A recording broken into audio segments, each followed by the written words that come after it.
Hey, it's Chronologically Gaming, the only channel that's perpetually retro because we're playing every video game in order of release. Come for the video games, stay for the memories.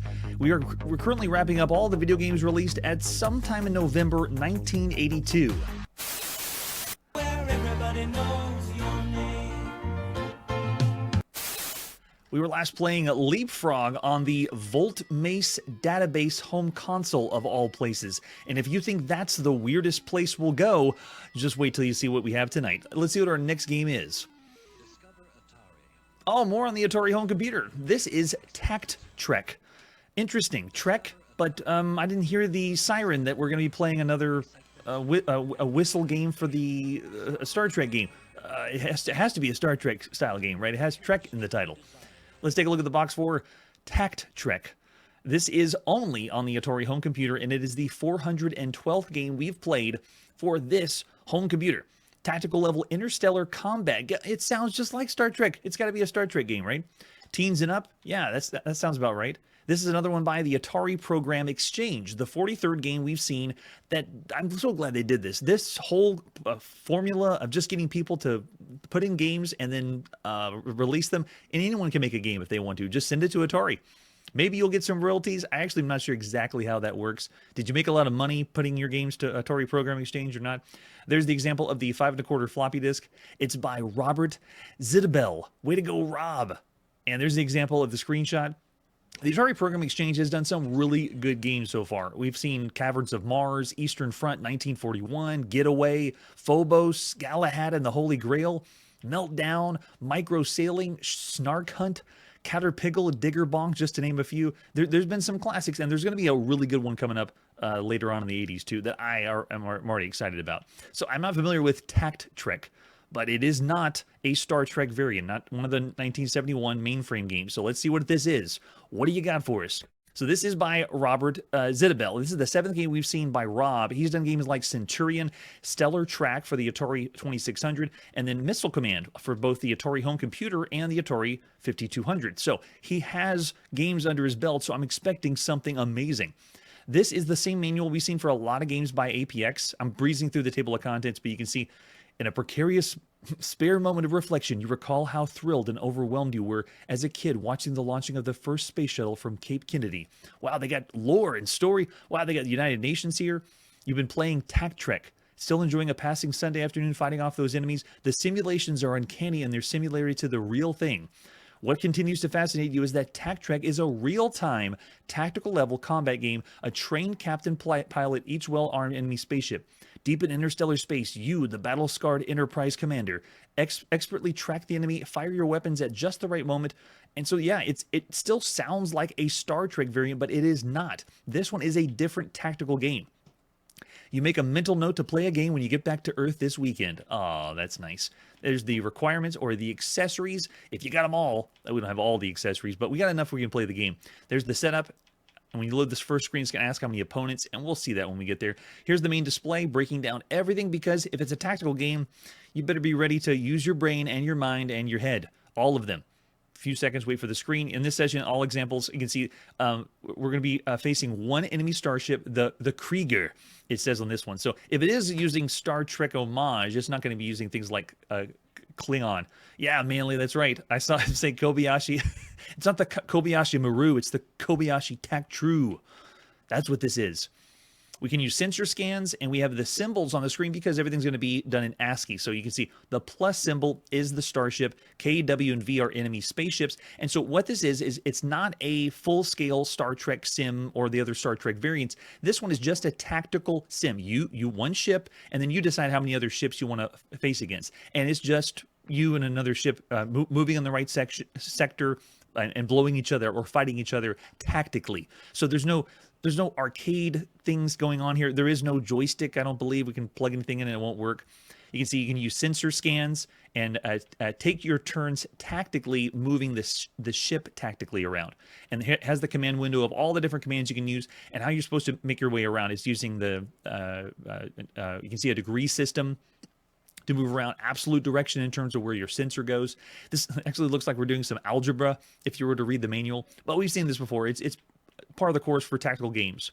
at least here in November 1982. And here's all the commands. You can fire phasers, and it tells you how to do that. You're going to be using all the keyboard for this. Firing photon torpedoes. Oh, okay, so that's Star Trek. You got launch probes you can send out. You can lock on phasers. You can lock photon torpedoes. You can probe control your computer. You can load and unload torpedo tubes, and then maneuver, dodge. And again, all this is happening when you're typing in the commands. You can also scan for different things, alter power distribution. And then if you're successful, it's very difficult, by the way, if you play against the computer. But you can play against one human opponent if you have a friend that wants to read the manual just like we did. So, and then it has a suggestive strategy, which is very, very helpful and friendly. And then an appendix to the manual, which we rarely see, which shows you the detail. Look at this. Wow. And there it is. The not Enterprise whatsoever in the manual. they're calling it the Enterprise. So they're bold.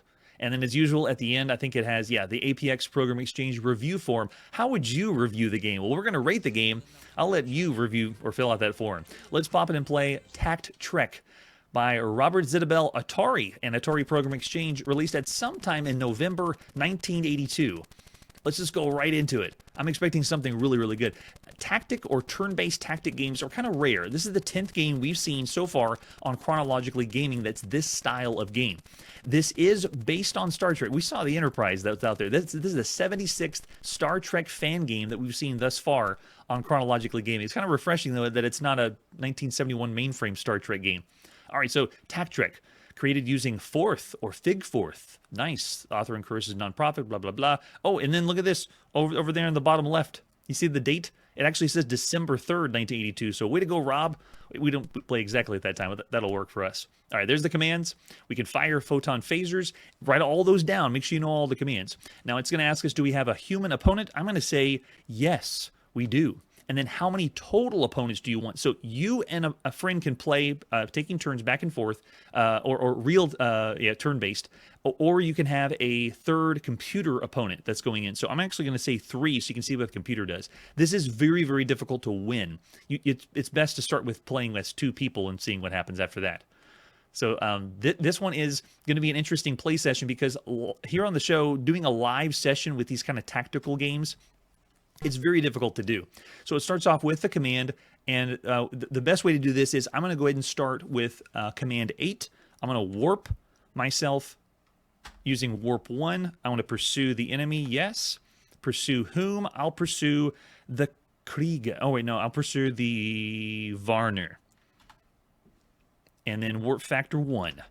So I will be pursuing them. And you notice there's very tiny symbols representing who you are. So it is taking a little bit of time to get used to. And you do have to spend some time in the manual. We didn't spend that much time, but you'd have to spend a lot of time really diving in if you want to enjoy the game. All right, Krieger's turn. So this would be our other friend. Wait, am I Krieger? I thought I was Krieger.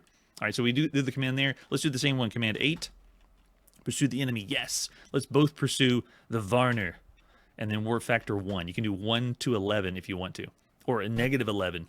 And then their warrior's turn. Looks like warrior. Let's do the same. Let's go with command 8. Pursue the enemy. Yes. And pursue Varner. Yeah, warp factor 1. And it's going through each time you decide your turn. In a way, it's not really a war game because it's on a very small scale. You're not commanding fleets of ships. It's just one ship at a time. And all you have to do is send the command to that ship. And then Varner's turn. They do their turn. So let's do a lock on phasers. Let's do command 4. Auto tracking, yes. And then track whom? Let's have Varner track warrior. And then, yes, lock phasers. Lock on. Yes. There you go. You see it turn just a little bit. It's redrawing the screen every time. But this is the tactical sim. This is your kind of experience playing a turn-based tactical game.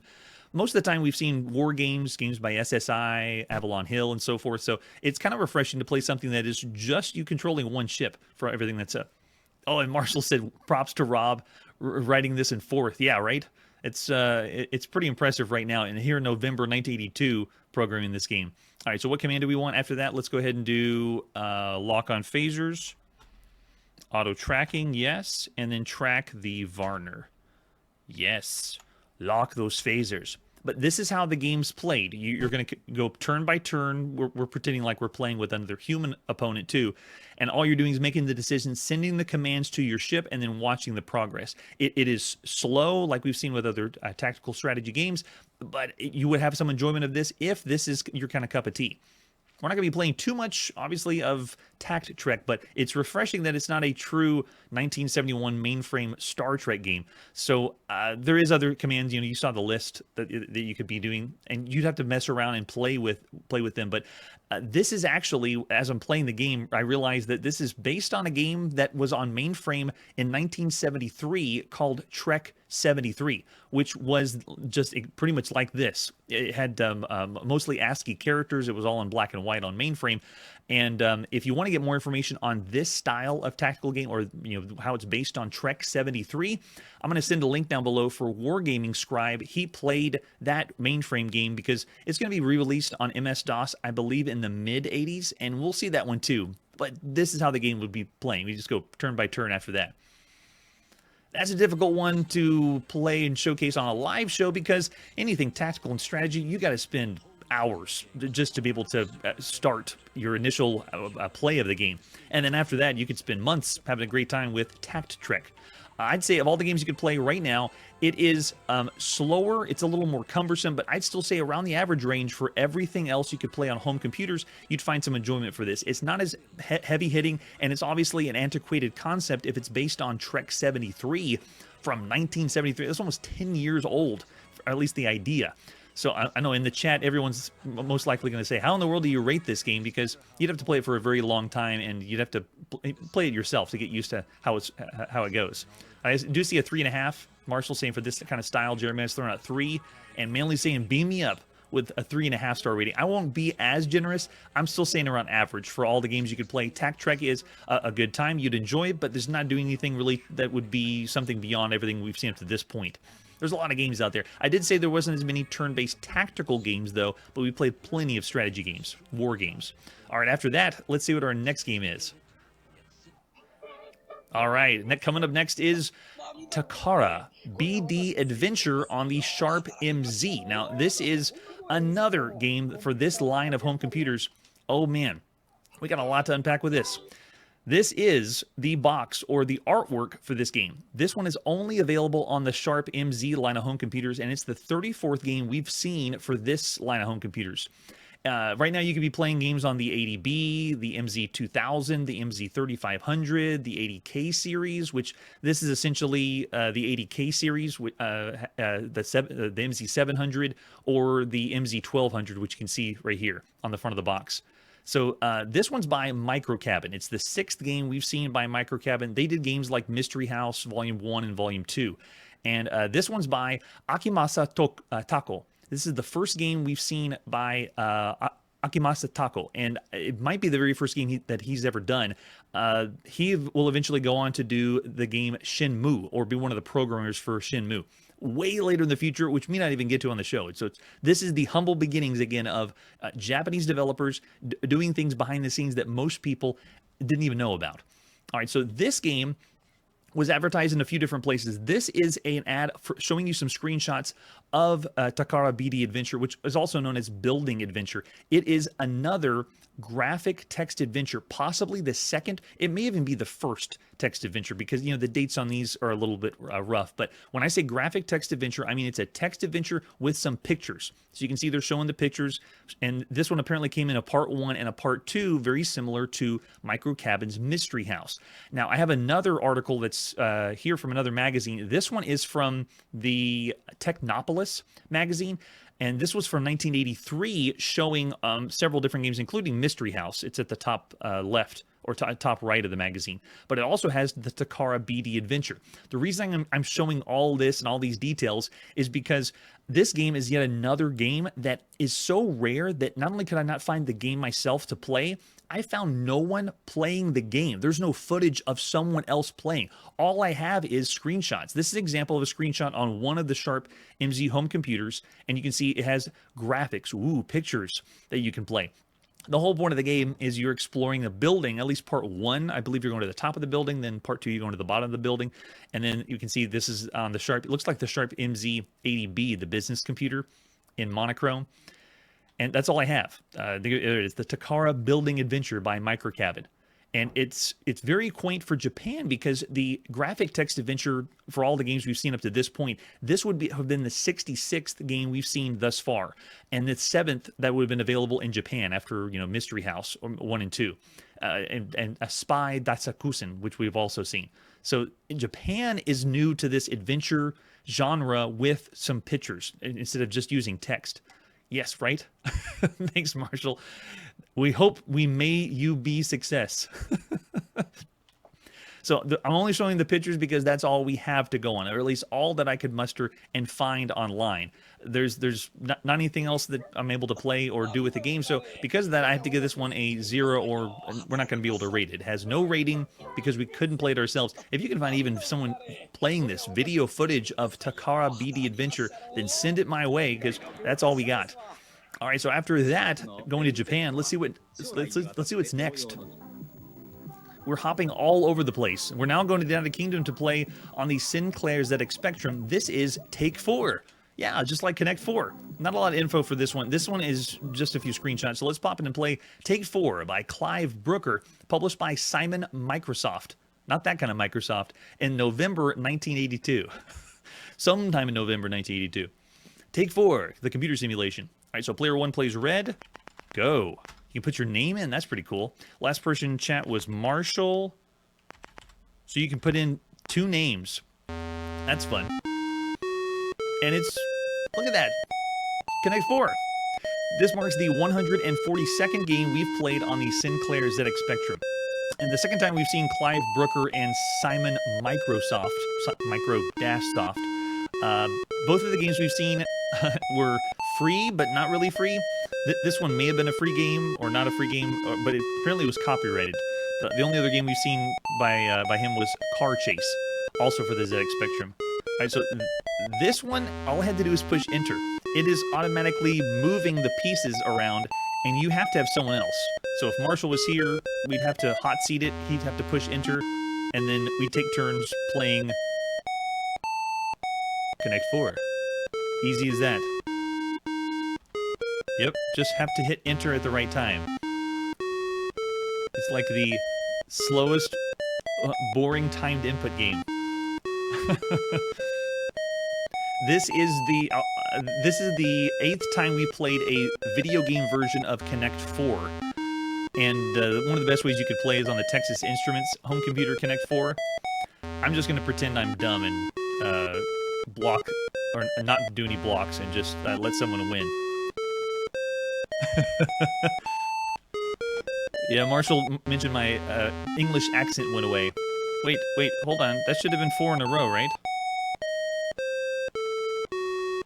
Why are we still going? Is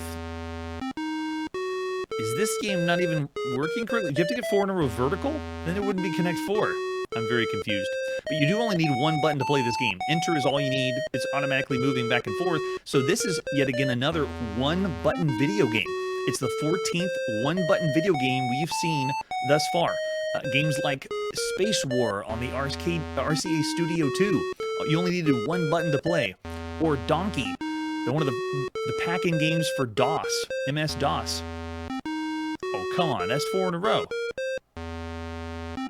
Maybe there's not instructions. It's way more than 4 in a row. Now I think the whole game's totally broken. There also was a mode of this, or a 1-button game on Sharp Shot on the Intellivision. This is totally broken. Oh, there we go. Curtis mentions that it might be we have to fill the whole playfield, and whoever has sets up the most Connect 4s. Okay, that's true. It could have been that style version. So that means I won't call the game broken. James just changes his mind to 1.5 stars of all the games you could play. So 1 button is a novelty. It's fun, but there's way better and more fun games you can be playing on home computers. The presentation, though, does look like Connect 4, which they should be following the same rules as the commercial that's over there on the left. Not associated with real Milton Bradley Connect 4. So of all the games you can be playing across all home computers. It's actually a variant of Connect 4. It's not exactly Connect 4. I'd still say this is bad for all the games you could play. Very simple. You'd have to have someone else to play. There is no artificial intelligence. Yeah, looking over in the chat, gosh, some low scores. Yeah, right? We'd have to keep playing even longer to know for sure, Curtis, if it's following different rules. But yeah, I'm gonna have to go even lower than I thought. I was thinking around the bad range, 2 stars, 1.5, something like that. But I might go lower. Looking over in the chat, we got some really low ones. Brad's actually throwing out 2, but I see Marshall with 1.5. Yeah, it's of all the games you could play on all home computers, it's rough. I'm gonna have to say, because we don't know for sure what the rules it's following, I'm gonna go 1 star in the broken range.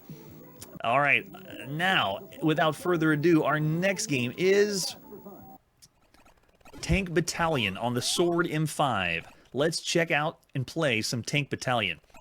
Here's the box. Oh, yes. That's looking pretty slick. That actually looks like the same artwork we saw in the arcades.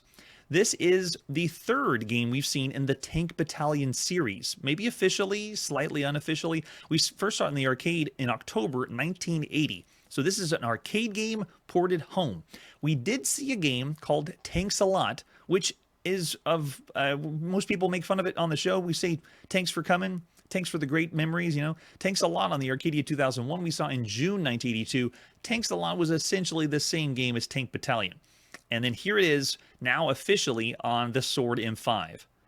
Look at that. Oh, we got the back of the box too. This is awesome. I think this is the first time we've seen the back of a Sword M5 box.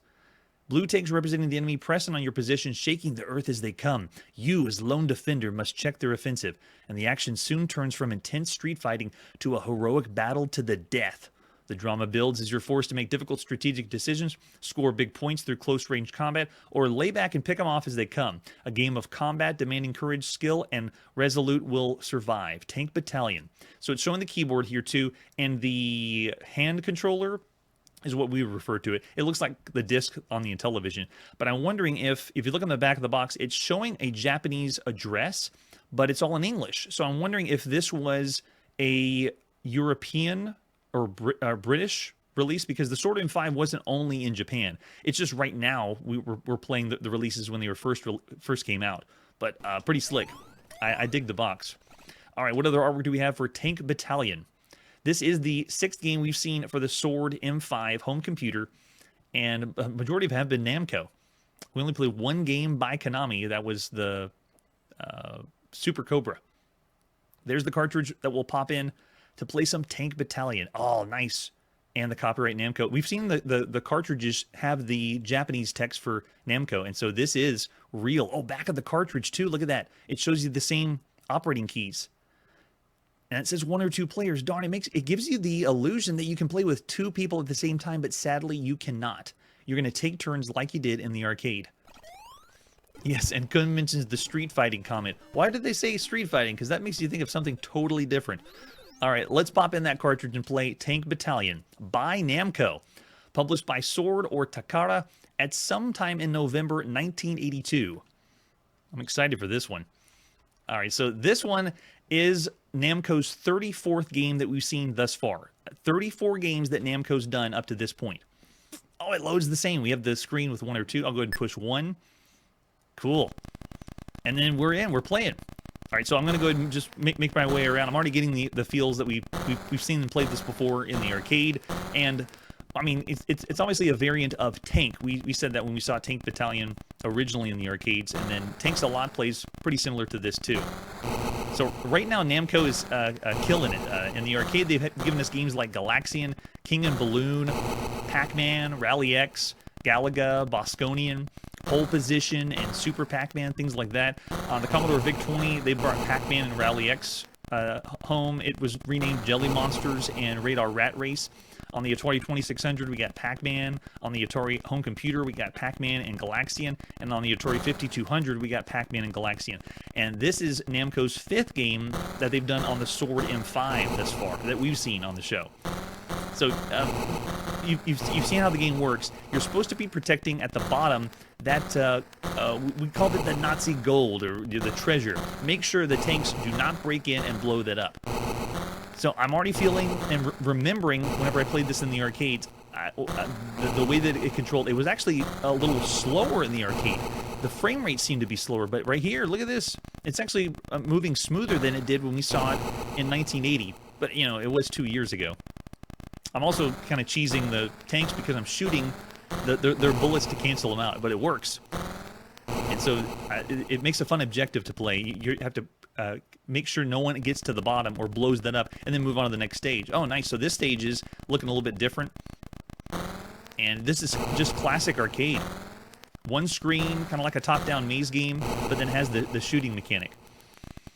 It's also controlling with absolute control. It's not doing tank controls that we've seen with a few other games that are similar to tank and combat and things like that. So yeah, this one's running and playing pretty good. We call these vehicular combat games or arcade maze games. And this is the 23rd game we played that plays like this so far. One of the first ones we saw was Laser Command in 1976, you know, of course, after the official tank, and then Targ and Solar Fox are some examples too. I also was very impressed that this was the first time that here on Chronologically Gaming we played any game that had freely destructible terrain. Like, I'm able to destroy the walls. So when we first saw this Tank Battalion, it was very impressive. First one we ever saw. Now, this is the 15th game we played with freely destructible terrain. I'm able to drive around and shoot, you know, and blow up the walls if I want to. Yeah, so you'd have a good time, just like we did in the arcades. It's really fun. So Tank Battalion was one of the first that we could destroy things, but we've also played games like Artillery. We played Centipede. You know, you can blow the mushrooms up, and Millipede. We played a game called Nautilus, we just mentioned, by Synapse Software. Buried Bucks on the Atari home computer is another one that has freely destructible terrain. And then another recent one was Smithereens, or Stone Sling, that allows you to blow and tear walls away. So it's still fun. It still is really, really cool. This is the 55th game we played where you're commandeering a tank as your vehicle, and that's on all systems so far. This is a variant of tank that we saw, you know, in 1975 or I believe 74. This is the 32nd time we played a variant of tank up to this point, and we first saw a tank in the arcade November 1974. Since then, we played lots of games like Combat on the Atari 2600, and lots of consoles have taken the tank formula and made their own tank-style game. Besides some of the best ways you can play tank or variants of tank right now are games like Blasto in the arcade or on the Texas Instruments home computer, and then also Tank Attack on the CreativeVision, and A Tank on the Atari home computer, and Ultimate Tank on the Commodore VIC-20, which was the first time we ever saw a two-player split-screen cooperative video game ever. Ultimate Tank is the ultimate. And then we also played Tank Arcade with a K. Arkade is another example of a tank-style game. So this is pretty good. I'm gonna go in again and see if I can play even further, because I want to see if it goes to any other levels besides this one. Go ahead and push number 1. If you push number 2, sadly, it's going to be taking turns hot seat arcade style, so you don't get to play simultaneous tanks driving around. Yeah, this actually is improved over the arcade original. The graphics aren't quite as large, but it's much smoother gameplay. The movement of the tank. The graphics look a little squashed, you know, smaller than they were, and it seems narrower. I feel like I'm in narrower tunnels than I was in the arcade. But still, this is enjoyable, this is fun. Of all the games to play on the Sword M5, it's got a lot of competition, but this is going to be going against everything you could play on all other home computers right now. I'd say this is still a winner. I would pit this above average for all the games you could play on all home computers right now. It's pretty good. Oh yeah, if they get the prize at the bottom, yeah, you can see they busted off the side over there. So I'm going to let one of them see if the right side makes their way down and blows it up. Yeah, but it's still fun to play. Every now and then I can get caught on the corner, but it's not too bad. When you think of all the other games you could be seeing and playing up to this point, it's not too bad. We'll see if we'll let this guy come through. Oh, Jeremiah's asking about how many different versions of the Key Games tank we played. Well, we played the original, the very first one, and then we played Tank 8, the one that you could have 8 people playing tank at the same time. Very, very impressive by Atari and Key Games. And I know there was other versions, but we didn't play all of them. I've been adding to the backlog even more games from the 70s that we're going to be tackling before we hit 1983. But that's about it as far as what we've seen so far. This guy needs to hurry up. Oh, I'll just shoot him. Yeah, so I like how it plays. It's pretty good.